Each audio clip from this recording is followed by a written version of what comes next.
प्यारे बच्चों, आज हम कक्षा 5वीं की विषय हिंदी की पाठ्यपुस्तक से लिए गए पाठ स्वामी की दादी से संबंधित कार्यपत्रिका करेंगे। आइए शुरू करते हैं।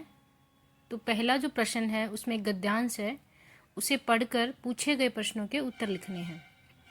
फिर उन्होंने उन दिनों की कहानी सुनानी शुरू की जब स्वामीनाथन के दादा की रोबदार सब मजिस्ट्रेट थे, जिनके दफ्तर में पुलिस वाले कांपते हुए खड़े रहते थे। उनसे डरकर खूंखार डाकू तक भाग खड़े होते थे। स्वामीनाथन अधीर होकर उसकी कहानी खत्म होने का इंतजार करने लगा, लेकिन दादी बोलती ही गई, इधर उधर भटकती हुई और अलग अलग समय पर घटी घटनाओं को गड़बड़ करती हुई। तो ये गद्यांश था। इससे संबंधित प्रश्न देख लेते हैं। यह गद्यांश किस पाठ से लिया गया है? यह गद्यांश स्वामी की दादी नामक पाठ से लिया गया है। अगला प्रश्न है, किसने कहानी सुनानी शुरू की? उत्तर होगा, दादी ने कहानी सुनानी शुरू की। तीसरा प्रश्न है, स्वामीनाथन के दादा क्या थे? उत्तर होगा, स्वामीनाथन के दादा सब मजिस्ट्रेट थे। किस से डर कर खूंखार से खूंखार डाकू तक भाग खड़े होते थे? स्वामीनाथन के दादाजी से डाकू डर कर भाग खड़े होते थे। स्वामीनाथन किसका इंतजार कर रहा था? वह कहानी के खत्म होने का इंतजार कर रहा था।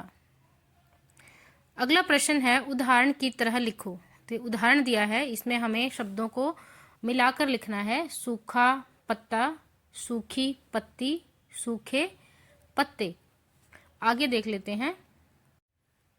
अगले में मिलाएंगे, प्यारा लड़का, प्यारी लड़की, प्यारे लड़के। बड़ा हथौड़ा, बड़ी हथौड़ी, बड़े हथौड़े। ऊंची पहाड़ी, ऊंचा पहाड़। तो इस तरह से हम दोनों को मिलाएंगे। प्रश्न 3 है, घर में किसे क्या कहते हैं? नीचे दिए चित्र से सही शब्द चुनकर लिखो। तो जो चित्र है उसमें रसोई घर, भोजन कक्ष, बैठक, स्नान घर, शयन कक्ष और आंगन। तो घर के किस हिस्से को क्या कहते हैं देखते हैं।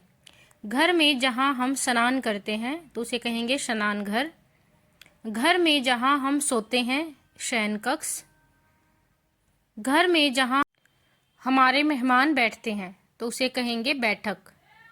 घर में जहां हम खाना पकाते हैं, रसोई घर। घर में जहां हम खाना खाते हैं, भोजन कक्ष। घर के आगे खुला मैदान, आंगन। तो इस तरह से ये वर्कशीट सभी बच्चे करेंगे अपनी नोटबुक में और कक्षा अध्यापिका को दिखाएंगे। Thank you.